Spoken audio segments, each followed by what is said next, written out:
올해 우리 찬양 예배 중에 우리 성가대로는 제일 잘하신 것 같습니다. 생각해 보니까 지금 처음 하셨는데 여러분보다 더 잘하기가 쉽지 않을 정도로 오늘 너무나 감동적이었고요. 아까 은혜가 풍성한 하나님은 찬양할 때 박수 치시는데 저는 무슨 해병대에서 온 줄 알았어요. 야, 진짜 찬양도 뜨겁고 오늘 특별 찬양도 너무 감사하고 또 여러분이 부르신 그 가사처럼 주님의 따뜻한 손길을 느꼈고요. 또 주님의 따뜻한 손길로 인도하사 두려움 없고 실패 없는 삶을 살아가게 됨을 믿게 되고 감사하게 되어서 정말 감사드립니다. 매주 하시면 안 될까요? 권사님, 매주 이렇게 한 주씩 번갈아 가면서 하셔도 되겠다 이런 생각이 드는데 정말 귀한 찬양 감사하고요. 오늘은 여전도회, 우리 전국 여전도회 이제 여전도회 주일이 되겠고 모든 교회 여전도회가 함께 예배드리는 그런 시간이 되겠습니다. 우리 여전도회 회원들에게 정말 감사를 드리고 또 우리 주로 이제 임원들을 비롯해서 오늘 찬양하셨겠습니다만 그렇습니다. 우리 여전도회가 교회 저력이에요. 여전도회가 살아야 교회가 부흥될 줄 믿습니다. 또 여전도회가 살아야 지역이 바뀌는 것이고 여전도회가 살아야 우리 여전도 회원들이 살아야 이 나라가 바뀔 줄 믿습니다. 자, 오늘 말씀 함께 나누면 오늘 어떤 특정한 한 분에 대해서 좀 살펴보려고 해요. 예수님이 승천하신 이후에 교회, 우리 초대 교회를 지도해 나가는 여러 인물들이 있잖아요. 뭐 예를 들어서 사도들이 그렇겠죠. 이제 유다가 그 자리에서 이제 빠지고 마띠아라고 하는 사람이 채워져서 12명의 사도가 있었고 또 사도는 아닙니다만 예수님의 동생인 야고보, 평신도로 보이고 사도는 아닙니다만 우리 사도 야고보랑 좀 다르죠. 예수님의 동생 야고보라든가 아니면은 바울을 소개한 바나바 이런 분들은 사도는 아닙니다만 어떤 권위에 있어서는 사도적 권위를 가지고 있는 사람은 아님에도 불구하고 교회의 기둥과도 같은 그런 분이라고 볼 수 있어요. 또 마가라든가 아니면은 우리 디모데라든가 오늘 본문에 나오는 아볼로처럼 어떤 젊은 그러한 지도자들도 신약 성경에 많이 이제 등장을 하죠. 자, 그분들 중에서 우리가 살펴볼 만한 분이 기억해야 되는 분 중에 한 분이 브리스길라 이와 같은 여성도들이라고 볼 수 있습니다. 브리스길라는 다른 이름이 있죠. 브리스가 아마 브리스가가 애칭처럼 사용되지 않았을까? 우리 이름도 보면 그렇잖아요. 이름도 보면 저도 강석재인데 선교제가 보면 저는 이제 스페니시를 주로 사용하는 그런 선교지를 가는데 거기는 제가 브리안입니다. 파스토르 브리안 이렇게 이제 불리고 영어로는 브라이언 이렇게 불리고 어떤 경우에는 K 이렇게 불리기도 하는데 자, 그런 점에서 이제 브리스가라고 하는 건 애칭이고 브리스길라 이름이 공식 이름이라고 볼 수 있어요. 성경 내 거의 대부분의 본문에서 남편 아굴라가 함께 등장을 합니다. 그래서 아굴라와 브리스길라와 아굴라 이렇게 함께 등장하는 걸로 봐서는 이 두 사람은 부부 사역자였을 것이 틀림이 없습니다. 사도행전 18장을 보시면 이분들이 등장하는 첫 번째 장면에 나오는데 이 사람들은 원래 이탈리아에서 살던 사람들이에요. 그러니까 이태리에서 살던 유대인인데 당시에 로마 황제가 유대인의 추방령을 내립니다. 너희들 다 나가. 너희들은 로마에서 살 수 없어. 그래서 이탈리아에서 살 수 없어. 그래서 다른 이탈리아 외의 지역으로 쫓겨나게 되는데 그때 이 두 부부가 고린도라고 하는 도시로 이주를 해요. 그럼 고린도에서 뭘 하느냐? 이 사람들은 장막 짓는 사람이거든요. 그러니까 텐트를 만드는 사람인데 이 텐트를 만드는 또 다른 사람이 바울을 만나요. 그래서 바울로부터 깊은 영향을 받고 고린도 이후에 이 두 사람이 부부 평신도 사역자로 활동을 하게 됩니다. 고린도전서 16장, 로마서 16장 두 편지의 마지막 부분을 보면 바울이 자신의 동역자들을 소개하는 장면이 나와요. 추천을 하는 거죠. 이 사람들이 갈 테니 문안하십시오. 이 사람들은 나의 동역자들입니다. 그들을 잘 대해 주십시오. 이렇게 추천하는 장면이 나오는데 그중에 로마서 16장을 한번 보시죠. 로마서 16장 3절에서 5절 같이 읽겠습니다. 너희는 그리스도 예수 안에서 나의 동역자들인 브리스길라와 아굴라에게 문안하라. 그들은 내 목숨을 위하여 자기들의 목까지도 내놓았나니 나뿐 아니라 이방인의 모든 교회도 그들에게 감사하느니라. 또 저의 집에 있는 교회에도 문안하라 그랬어요. 자, 5절 상반절에 나와 있습니다만 저의 집에 있는 교회, 저의 집에 있는 교회, 무슨 말이겠어요? 저의 집에 있는 교회. 그러니까 이분들의 집에 교회가 있다는 거예요.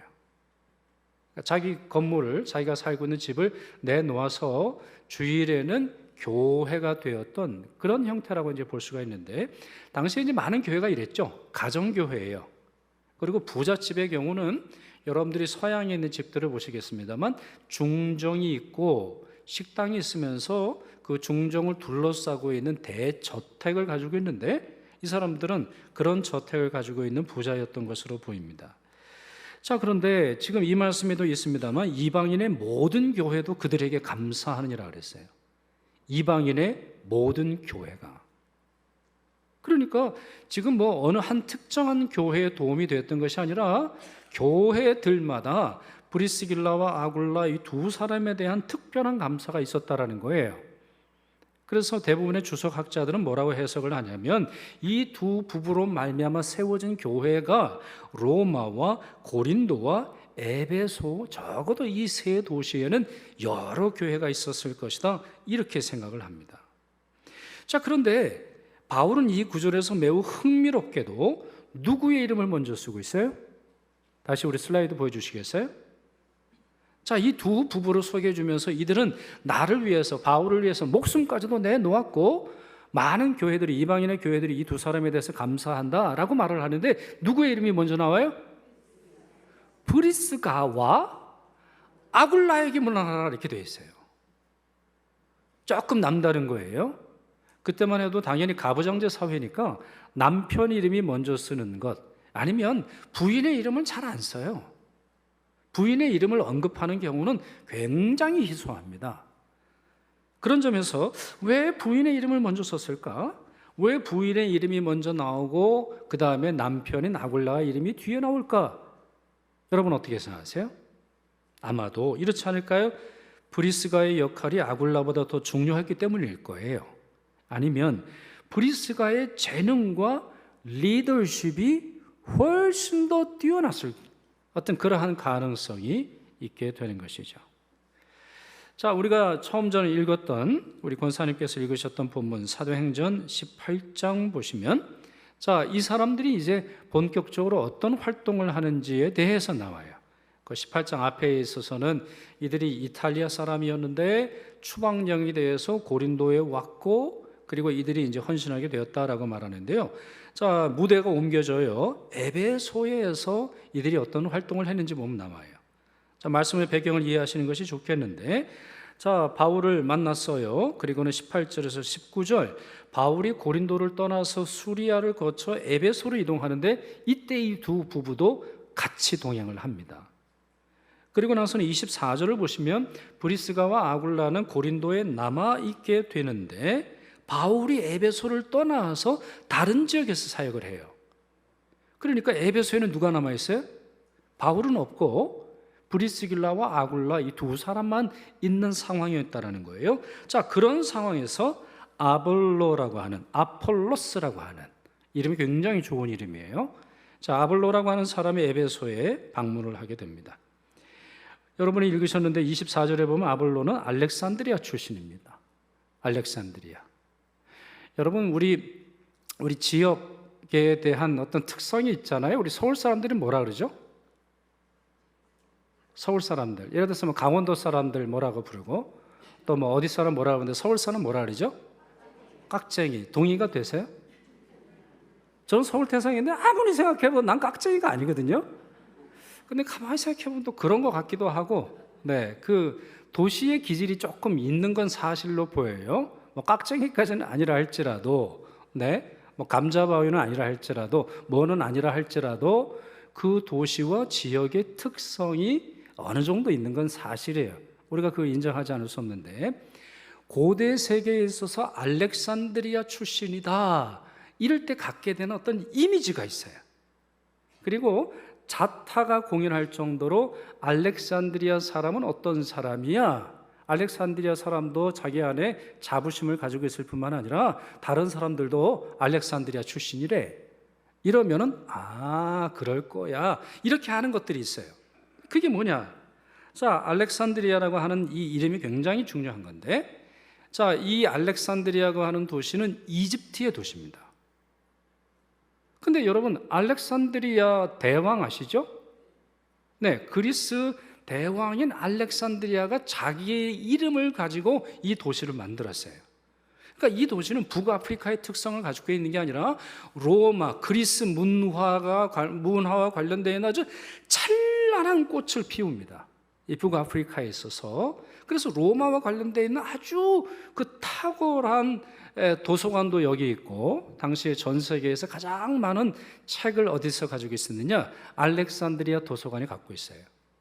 그러니까 나중에는 이제 알렉산드리아 도서관이 다 파괴가 되는데, 제가 알기로는 유네스코가 자기의 돈을 들여서 알렉산드리아의 도서관을 세워줍니다. 나중에 한참 이제 후 얘기입니다. 그럴 정도로 알렉산드리아 하면은 책이 많고 공부를 많이 하고 똑똑하고 도서관으로 유명해요. 그래서 지금도 알렉산드리아 도서관이 굉장히 화려하고 멋있어요. 로마 제국의 제2도시였고 전 세계에 똑똑한 사람들이 모여 있어요. 아니나 다를까, 여러분 70인역이라고 들어보셨어요? 70인역?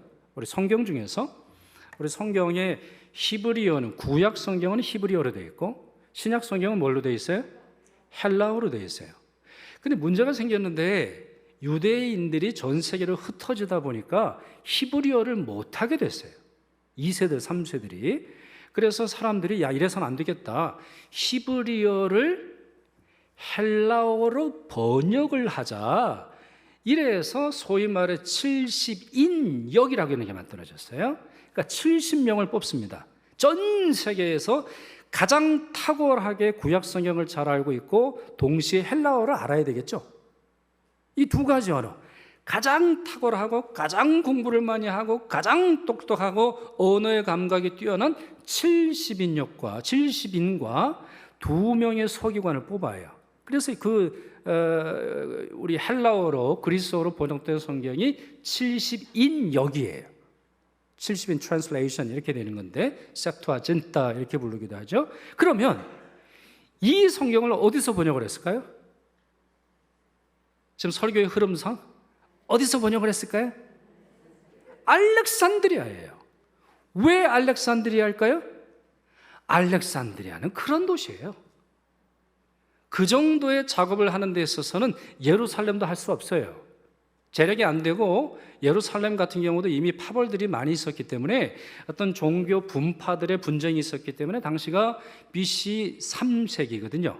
예수님이 오시기 한 250년 전 이야기인데 예루살렘이 감당이 안 돼요. 다른 도시가 감당이 안 됩니다. 로마가 감당이 안 돼요. 알렉산드리아만 할 수 있는 거예요. 그 정도로 탁월한 지성과 그 정도로 탁월한 재력을 가지고 있는 도시가 알렉산드리아였었고, 이곳에 유대인들이 어마어마하게 많았어요. 어마어마한 숫자의 유대인들이 있어서 이 도시는 유대인들의 도시 중에 아주 탁월한 도시 중에 하나였었죠. 자, 아볼로는 이 도시 사람이에요. 알렉산드리아 출신입니다. 그러니 얼마나 똑똑했는지 몰라요. 이런 환경에서 자랐고 이런 환경에서 또 아주 뛰어난 사람으로 보이는데, 그래서 여러분 오늘 본문에 뭐라고 되어 있어요? 성경에 능통하다, 언변이 뛰어나다. 이게 알렉산드리아 사람들이에요. 말을 기가 막히게 잘해요. 말을, 고대 세계에 있어서 이 알렉산드리아와 그 옆에 있는 도시들 보면은 아주 수사하게 있어서 말에 있어서는 타의 추종을 불허할 정도로 말을 잘하는 사람들이에요. 자, 그러나 오늘 본문을 보시면 아볼로에게 뭔가 부족한 게 있었어요.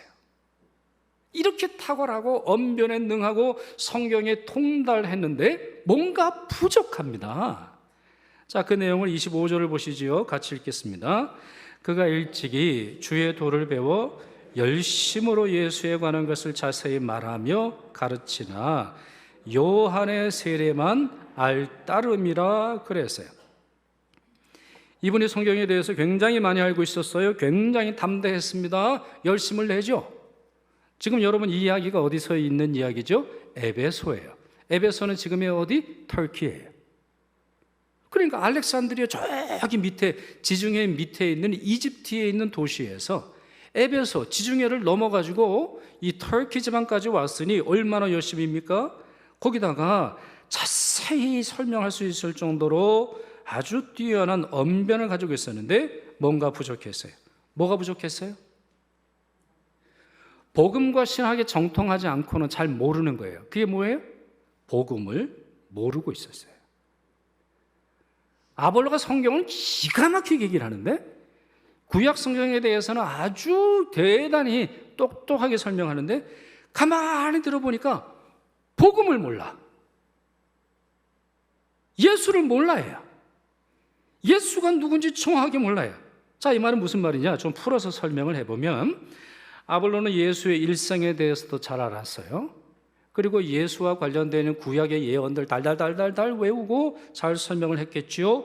예수의 가르침에 대해서는 잘 알았던 것으로 보입니다. 그러나 예수의 십자가는 몰랐던 걸로 보여요. 예수의 부활도 몰랐던 걸로 보여요. 뿐만 아니라 성령이 계셔야 믿음을 갖게 된다라고 하는 오순절의 진리를 모르고 있었어요. 가만히 설교를 들어보니까 말은 잘하고 굉장히 똑똑한데 아주 그냥 언변에 능한데 복음이 없어. 그래서 여러분 말씀 보시면 뭐라고 되세요? 예수의 관한 것을 자세히 푸니 보니까 예수를 만난 사람은 아니라는 거예요. 예수를 믿는, 예수를 진심으로 믿어본 사람이 아니에요. 학문적으로는 예수에 대해서 잘 알고 집안 대대로 구약 성경을 통해서 메시아와 관련된 내용을 잘 알았던 걸로 보여요. 특히 세례 요한의 전통을 통해서 예수를 알았지 사도적 전통을 통해서 복음을 안 사람이 아니에요. 그러니 여러분 아볼로는 어떤 사람입니까? 유대교의 선글라스를 끼고 유대교의 안경을 끼고 예수를 본 사람이지 성령의 눈으로 예수를 만난 사람이 아니라는 거예요. 자, 근데 이 사실에 대해서 대부분의 사람들은 몰랐어요. 대부분의 사람들은 잘 알지 못했는데 이 사람이 갖고 있는 문제를 누가 알았어요? 아굴라와 브리스길라가 알았어요. 단박에 알았어요. 어떻게 알았을까요? 훈련을 잘 받은 거죠. 훈련을 잘 받은 거예요. 평신도임에도 불구하고 무엇이 복음인지, 무엇이 복음과 관련되어 있는 건지, 누가 똑똑하기만 한 건지, 누가 성령의 사람인 건지 구분할 수 있었어요. 자, 이들이 갖고 있는 능력을 보면, 자, 이제 브리스길라의 이름이 여기서도 먼저 나오는데, 자, 이들이 어떻게 행동했는지 한번 보시죠. 26절 같이 읽겠습니다. 그가 회당에서 담세히 말하기 시작하거늘 브리스길라와 아굴라가 듣고 데려다가 하나님의 도를 더 정확하게 풀어 이르더라 그랬어요. 자, 누가? 브리스길라와 아굴라가. 브리스길라와 아굴라는 누구예요? 사도? 아니죠? 사도들의 제자도 아닙니다. 평신도예요. 목회자 아닙니다. 신학적 훈련 받은 거 아니에요? 신학교 간 사람이 아니에요? 평신도로서 복음을 정확하게 알았고 성령의 사람으로서 살았는데 가만히 듣고 보니까 이 아볼로에게 문제가 있어서 듣고 데려다가 하나님의 도를 더 정확하게 풀어 이르더라. 자, 듣고부터 슬라이드 다시 보여주시겠어요? 듣고 데려다가 슬라이드 바로 앞에 거 조금 전에 지나가신 거. 자, 26절에 다시 보시면 뭐라고 되어 있냐면 듣고 데려다가 하나님의 도를 더 정확하게 풀어 이르더라 그랬어요. 들었어요? 데려갔어요? 하나님의 도를 더 정확하게 풀었어요. 자, 설명을 드릴게요. 자, 이들은 아볼로를 공개적으로 비난하지 않았어요. 들었는데 문제가 있다는 걸 알았어요. 그러나 공개적으로 비난하거나 면박을 주지 않았어요. 아볼로, 당신이 뭘 한다고 지금 여기 와서 설교를 하는 겁니까? 면박을 주지 않았어요. 두 번째, 이들은 아볼로를 대화하기 좋은 곳으로 데려갔어요. 뭘 의미해요? 이 사람들의 성품을 의미해요. 온화한 사람이에요. 아마도 추측컨대 아볼로를 집으로 초대하지 않았을까 싶어요. 식사를 나누었겠죠. 여행하던 그에게 잠자리를 제공해 주었을지 몰라요. 그리고는 최대한 친절을 베풀며 그와 복음에 대한 이야기를 나누었던 것으로 보입니다. 세 번째가 굉장히 탁월한 거예요. 하나님의 도를 더 정확하게 이렇게 되어 있어요. 다시 말씀드립니다. 하나님의 도를 더 정확하게 이르되 라고 되어 있어요. 이게 굉장히 어려운 거예요. 더 정확하게라고 되어 있죠. 한글 성경에 더 정확하게라고 되어 있는데 헬라어 성경을 보니까 아크리베스타토스라고 되어 있어요. 저도 이거 처음 보는 단어인데 이 단어는 오직 여기만 나와요. 그러니까 이 헬라어 단어는 더 정확하게라고 하는 말은 헬라어로 보면 여기만 나오는데 원문 그대로 번역을 해보면 가장 엄격하게라는 뜻이에요. 더 정확하게 비교형 단어로 우리 한글 성경에 되어 있는데 이 아크리베스타토스를 사전으로 읽어보면 가장 엄격하게, 가장 정확하게, 가장 분명하게, 누구도 거부할 수 없을 정도로 가장 확실하게 하나님의 도를 말해줬다는 거예요. 그러니 이 사람들은 어떤 사람이에요?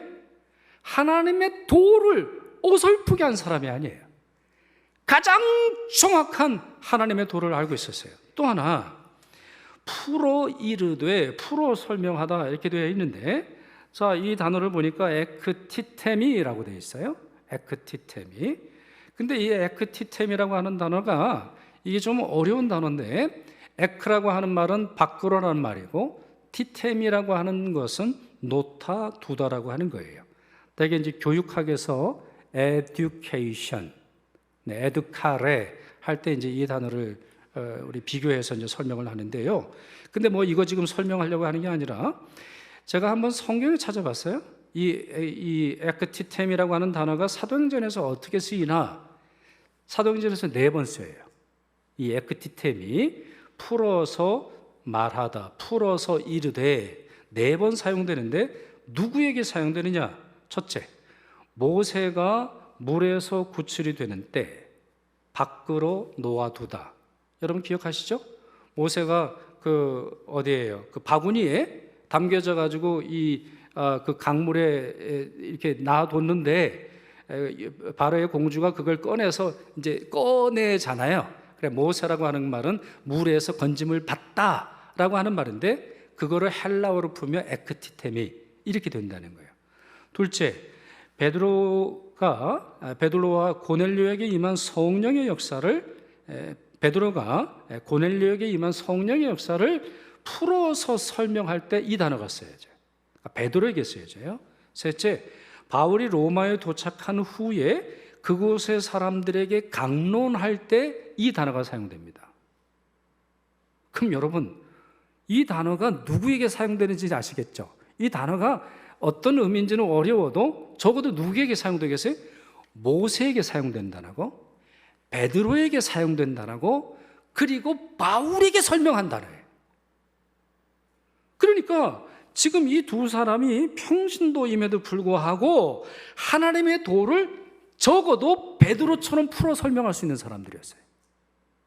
그리고 이 바울이 로마에서 감옥에 있으면서 많은 사람들에게 하나님의 도를 설명할 수 있을 정도로 이 사람들이 그랬다는 거예요. 야, 이럴 때 이제 목사는 기주고 이제 이렇게 되는 거죠. 난 목사인데 과연 이렇게 하고 있나?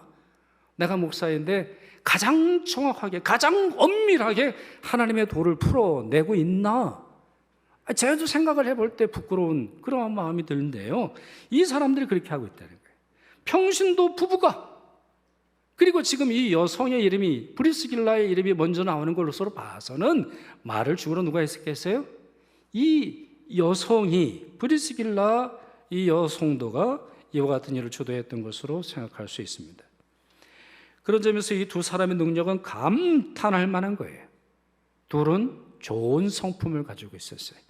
사람들을 대하고 대화하는 방법을 알고 있었어요. 이들은 심층적이고 온전하고 영적인 수준의 복음을 알고 있었어요. 게다가 이들은 자신들이 알고 있는 복음의 지식을 잘 풀어서 설명하는 능력까지 가지고 있었어요.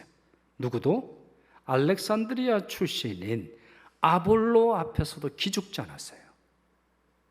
그들은 이럴 정도로 복음에 대한 자신감을 가지고 있었고 복음이 무엇인지를 알고 있었다는 거예요. 초대교회가 부흥했던 이유는 이런 성도들 때문이에요. 단순히 예배를 드리고 말씀을 잘 듣는 정도가 아니라 그 말씀을 어떤 상황에서도 풀어낼 수 있는 그 정도의 실력을 가지고 있는 성도들이 초대교회의 성도들이었다는 거예요. 자, 그러면 이 일 후에 어떤 일들이 벌어지는지 한번 보시죠. 오늘 본문에도 읽었습니다만 아볼로가 굉장한 사역자로 거듭이 납니다. 원래부터 구약 성경에 대해서 잘 알 수 있었고 유대 사상에 대해서 능통한 사람이었는데요. 복음의 진수를 깨닫게 되니까 마치 사자가 독수리의 날개를 다니는 것처럼 어마어마한 일들을 해냅니다. 여러분 고린도 전서 내용 보면 아시잖아요. 고린도 전서에 보면 고린도 교회의 분파가 있는데, 자, 그 중에는 그리스도파, 그 중에는 베드로파, 그 중에는 바울파, 그 중에는 또 어떤 파가 있어요? 아볼로파가 있었어요. 와, 대단한 거예요. 아니, 아볼로가 그 정도예요? 아볼로의 실력이 그 정도 사람이에요? 베드로와 바울에 비교할 정도로 그 정도 사람이에요? 네, 그 정도 사람이에요.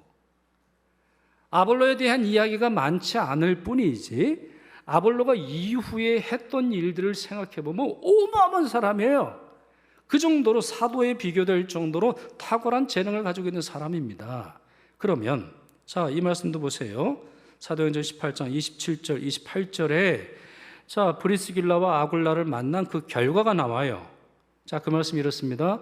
은혜로 말미암아 믿은 자들에게 많은 유익을 주니 이는 성경으로서 예수는 그리스도라 증언하며 공중 앞에서 힘있게 유대인들의 말을 이기밀어라 그랬어요.